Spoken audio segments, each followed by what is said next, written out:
بسم الله الرحمن الرحيم السلام عليكم ورحمة الله. بسم الله الرحمن الرحيم صلى الله وسلم وبارك على سيدنا نبينا مولانا محمد وعلى آله وصحبه وسلم تسليما. On est toujours dans cette chaîne de montagne, ce type de chaîne de montagne, l'obduction. L'exemple type qu'on a déjà étudié, qu'on a commencé à étudier, c'est la chaîne d'Al-Hajar au niveau d'Oman, à l'extrême orient de la plaque arabique. Et dans cette carte, plutôt dans la coupe géologique de cette chaîne, on a trois unités, on a trois types de roches. Souvenez-vous bien qu'on avait parlé de prisme d'accrétion, sédiments marins qui forment le prisme d'accrétion, très déformé. On avait parlé de l'ophiolite et on avait parlé des écailles, roches, une série de roches métamorphiques, roches qui forment les écailles de Masret, les écailles de Masret. Donc on va passer à la coupe géologique et c'est à partir de la coupe géologique qu'on va déterminer les étapes de formation de cette chaîne de montagne. Oui. Action. Bon, au niveau de cette coupe de chaîne d'Oman, on a ici la mer d'Oman, qui est une partie du Golfe arabique, hein, le Khalij al-Arabi, le Golfe arabique, entre l'Iran et l'Arabie saoudite, Doha, le Qatar, etc., tous les pays, les petits pays de cette région. Ce qui nous intéresse, c'est les vestiges de la plaque océanique qui est encore sous la mer d'Oman. Et ici, c'est toute la chaîne d'Al-Hajar, c'est noté ici, chaîne d'Al-Hajar. On a trois grandes unités, comme j'avais cité tout à l'heure. La première unité, c'est le prisme d'accrétion qui constitue nappe Awazina. Awazina, c'est la région de ce pays d'Oman. On a le complexe ophiolitique qui a déjà subi une grande partie de cet ophiolite a subi une érosion. Et troisième type de roche qu'on trouve dans cette région, c'est les écailles de Masret. Masret, c'est relativement à la ville, hein, la capitale d'Oman. Donc, trois types de roches. Sédiments marins qui constituent le prisme d'accrétion, l'ophiolite qui constitue la lithosphère océanique ancienne intégrée dans la chaîne de montagne et les écailles de Masret qui constituent le métamorphisme.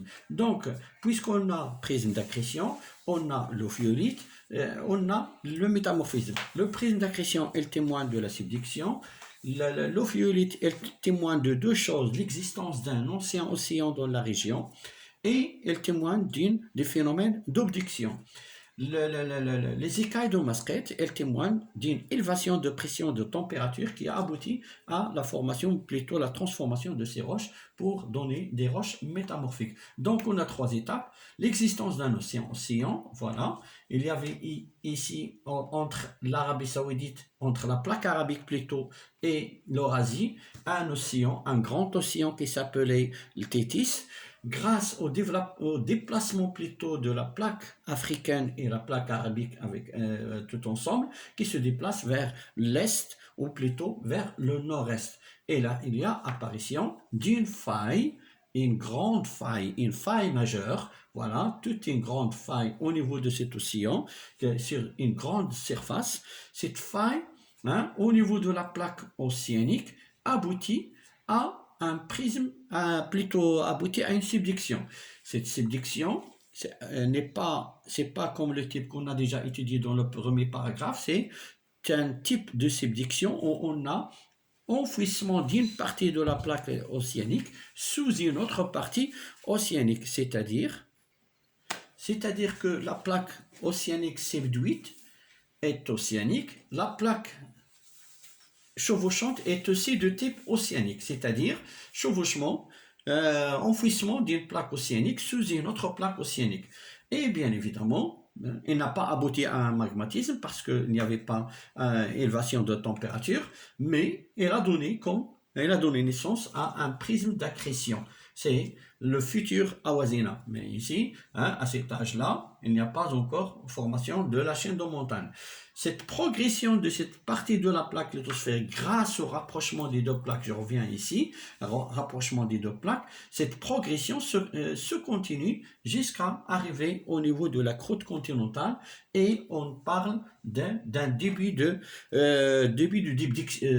d'obduction, pardon, un début d'obduction, c'est-à-dire que il y a la plaque océanique qui va chevaucher la croûte continentale et formation des écailles de Maastricht. Actuellement, on a l'érosion, grâce à l'érosion, toute une partie de la lithosphère océanique qui a été érodée et l'apparition des écailles de Maastricht, hein, les roches métamorphiques de Maastricht qui ont subi le métamorphisme, qui ont subi une élévation de température et de pression, hein, et qui ont abouti au métamorphisme de ces roches. Donc, les étapes de formation, existence d'un océan, grâce à des contraintes compressives, on a apparition de la faille qui a abouti à une subduction. Donc ça, c'est la première étape. La deuxième étape, on passe de la subduction à l'obduction. Le phénomène de subduction se poursuit, hein, et progressivement, le continent d'Oman se rapproche de la zone de subduction, mais la croûte continentale ne peut pas être subduite grâce à sa faible densité et c'est à ce moment-là qu'on passe à l'obduction. Après, les contraintes compressives se poursuivent et la croûte continentale est surmontée par une grande partie de la lithosphère océanique et ça donne l'ophiolite, hein, avec le charriage des sédiments marins vers vers l'avant de l'ophiolite et ça va former les nappes de charriage de Awazina. Finalement, actuellement, on a l'érosion qui a débarrassé toute une grande partie de l'ophiolite, ce qui a permis l'affleurement des roches métamorphiques et l'apparition des roches métamorphiques qui étaient en dessus, cachées ou bien surmontées par la lithosphère océanique.